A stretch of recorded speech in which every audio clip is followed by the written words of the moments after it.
So I'm taking you around a bit in Mosiro. So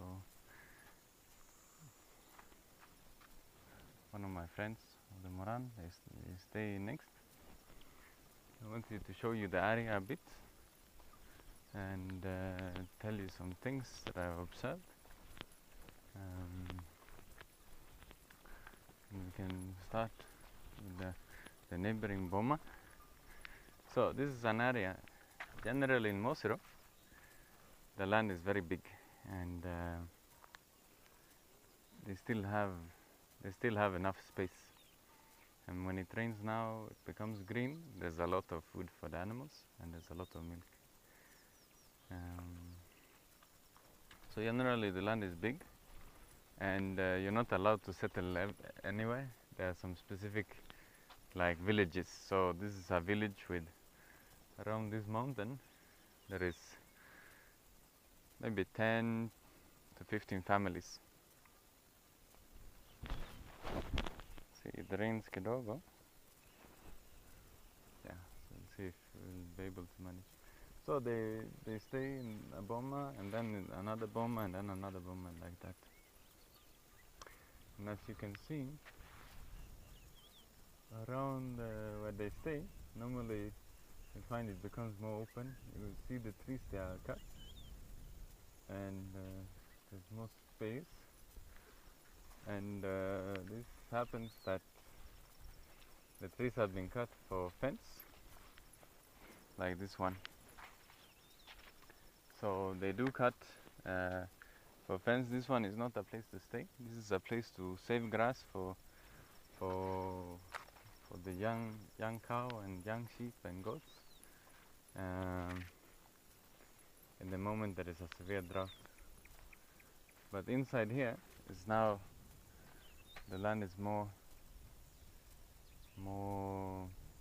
safe, and you can see it's really bushy, and it gives you an idea of how the place looked before human settlement was around. This was a big bush, and this place is very fertile. Well, this place is now producing, but probably it's not producing as much, because here the animals are grazing all over, and they're walking all over, and you have some runoffs. So you can see this open space of land. There is some runoff.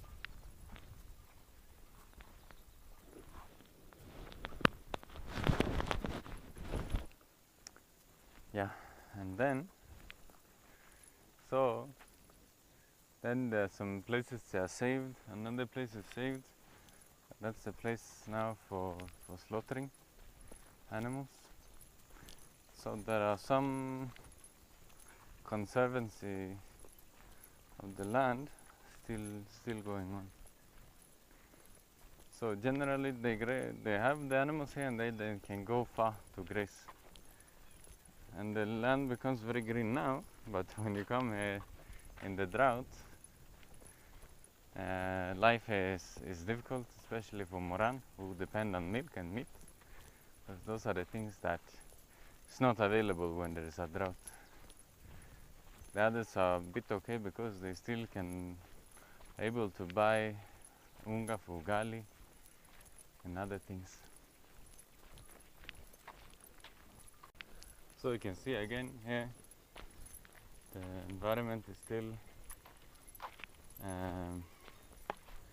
a bit stressed because of this issue of many animals and cutting trees. So in the drought, when the drought is severe, the trees will be cut, and like this one, so that the goats can have something to eat, sometimes even the sheep. And then now in the raining season they are let to grow back. Now then we have some other places like this one. We find if there is an entrance. Even this place, entrance have been blocked.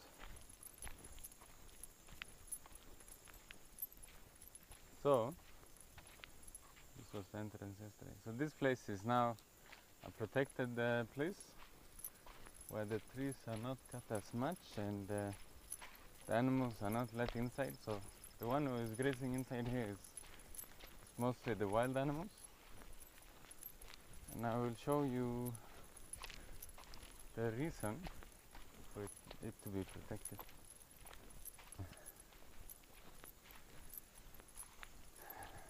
Then some trees are cut for fence. This is a wheatie. This one is cut and it is now, it will not survive, it has died. While other trees, they grow well even after them been cut.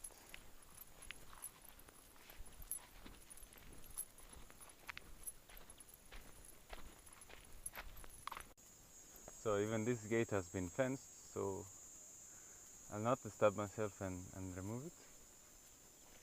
But inside here is water collected. So there is no rivers around and people are staying here. The way they get the water is from rain now. So the way rain is collected inside a small dam inside there, and that is dug. And it's where they get the water now for the bombers. Water to shower, water to wash the clothes, water to cook, to make tea, cook food. So it's very important. And then when it's a dry season, this water these waters will dry out, and the people who live here, they migrate to other places. So this is a place that it's only possible to stay when it rains. But it's a good place.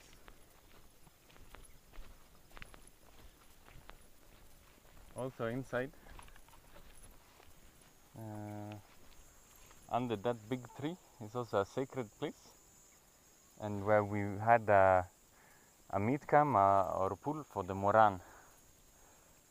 So on the wedding, one of the Moran, there was a specific meat camp for the Moran to slaughter the cow, and that meat now from the cow is only allowed to be eaten by Moran. And then there was another meat camp for sheep and goats, and those ones are for Bayen and for the women and those things. So that tradition is still there. Even today there is another wedding we expect to go to later, where we might also find a cow being slaughtered, so we can go there and we can get meat, we can get supu, which is very nice. Let us see if we can get inside using this gate. Okay, I didn't want to disturb the place because now they're using the same place for washing clothes and drying, so this isn't so much to show. But anyway, you know now a bit of it. And then that big tree is now where we put the meat that was cooked.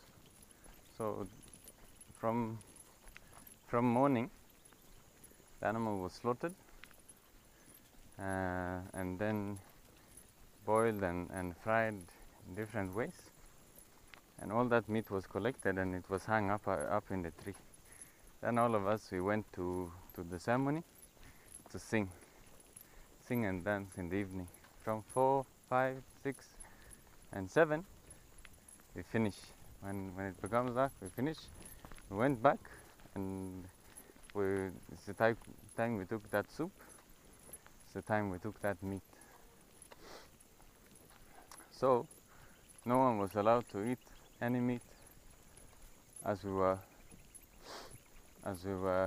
slaughtering, The only thing was that we made some monono, the fried meat together with blood. Very nice. So that one is allowed. But all the other meat was not allowed to be eaten until all of us will come back in the evening and we share. One to be given, each share, so that we know, so that we are given the right amount of meat.